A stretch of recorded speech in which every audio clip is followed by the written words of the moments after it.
design competition is organized by the prestressed and precast concrete industries of Canada and the US.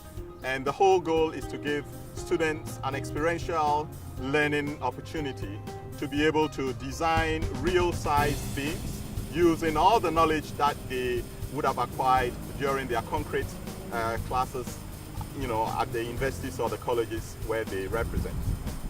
Concrete is made up of three main components.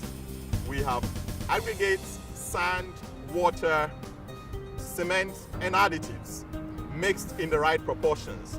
But also reinforcements are incorporated to help with the compressive and tensile strengths in addition to pre-stressing strands. Students spend one day locked up in a room. They apply all the knowledge that they know about reinforced concrete design and come up with two beam designs, two different sections.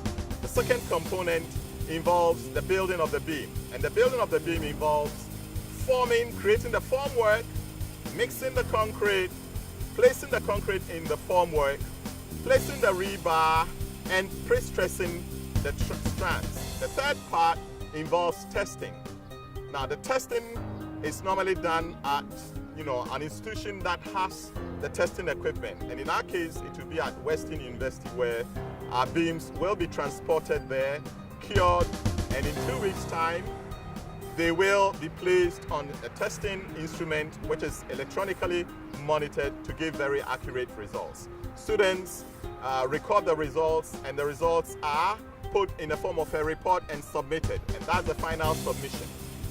And 2 weeks after that, students get to know how they placed. We've been fortunate over the past 2 years.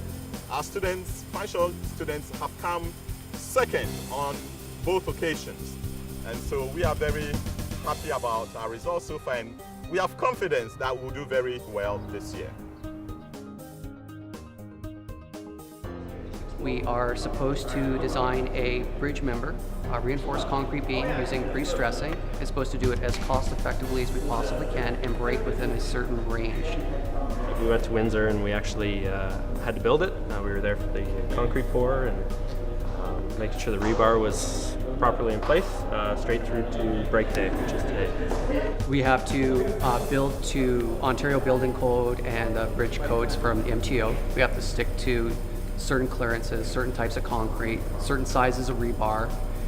We have certain standards in the drawings that we have to produce.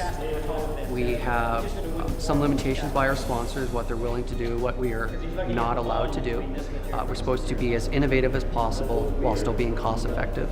We have to physically manufacture the beam ourselves, and our sponsor is fortunately generous enough to pay the bill.